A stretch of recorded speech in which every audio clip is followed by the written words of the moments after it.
So I've got a couple of list box to illustrate what you can do in testing values on selection of those list boxes. Here I've got a drop-down box that's just got some countries in it. So I'm going to pick a country, and we're going to look at, and this is just to simulate values coming in, and I'm just setting a dialog object namespace variable in here, so I'll show you that in a minute. So we've got Canada selected, and now I'm going to go to this first list box, and I'm going to select Argentina, and thank for selecting Argentina, and I can select France. So I've now got France and Argentina selected. And this is obviously a multi-select list box. So now I'm going to go ahead and select Canada, and the message is sorry, you can select anything except Canada. And you notice Canada is no longer selected, and yet it was, briefly anyway. So, and you can just go ahead and keep selecting items. Now, on the other hand, we've got the second select box here, and I can click Argentina, and this selection is not okay. Belgium is not okay, and Canada is an okay selection. So the single select list box is much easier to test than the multi-select list box in a sense. So let's go and have a look at this. In the drop down, not the choices, in the on change event, I'm just setting a dialog object namespace variable here. This just simulates that you're doing something somewhere else within the dialog, and just setting a variable. You could always go and just do a get value on the control itself, but we've done the selection from the control, and we're just setting a variable to test against. And in the list box, let's get into this first one. This is a multi-select list box. So go into events. So here we're testing to make sure it's initialized first. So that's great, it's initialized.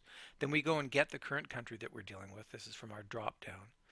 And we're doing an index of against this dot value. Now this dot value is, because it's a multi-select list box, is going to be an array.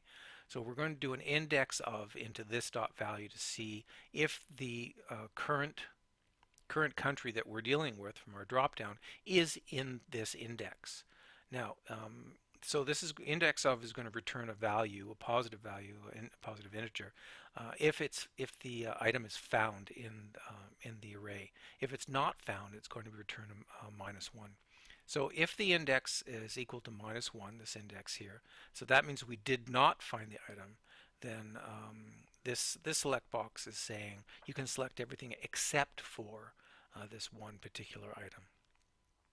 So if the index is equal to -1, thanks for selecting. Otherwise, what we're going to do is there are four values within the variables within the list box. This dot selection key, which is a set of keys, zero based.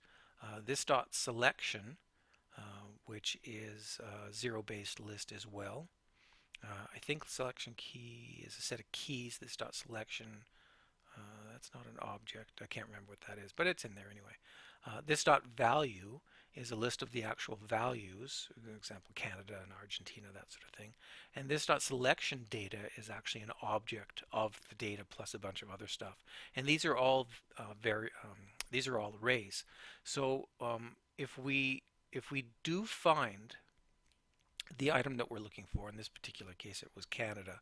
So if we do find Canada in here, what we want to do is we did find the index, so we know where Canada is within the array, and then we're going to go ahead and we're going to delete it out of the array because we don't want it any longer within our selection. So we adjust these arrays to get rid of the selection that we don't want any longer, and then we grab our list box as an object and we refresh it. Now the list.refresh just refreshes with the existing data, and the existing data goes and has a look at in a multi-select scenario. It goes and has a look to see what array values are already there, and it keeps them. But we deleted out the option for Canada, or the selection for Canada, so it doesn't come through in a refresh, and then we say sorry, we can select anything except the country that we're looking for. So that's how you test for a value and get rid of the value if you either find it or you don't find it in the array. So you can muck around with that. And the second option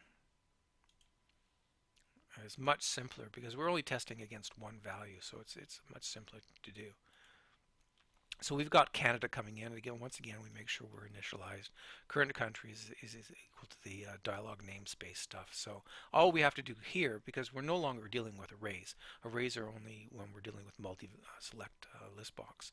So we can just say if this dot value is equal to the current country, then great, then that's what we're dealing with.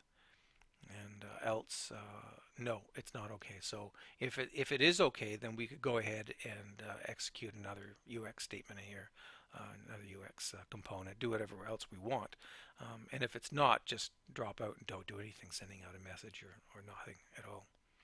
So much simpler to do with a single select list box, but certainly possible and not tough to do with the multi-select as well. Thanks for having a look.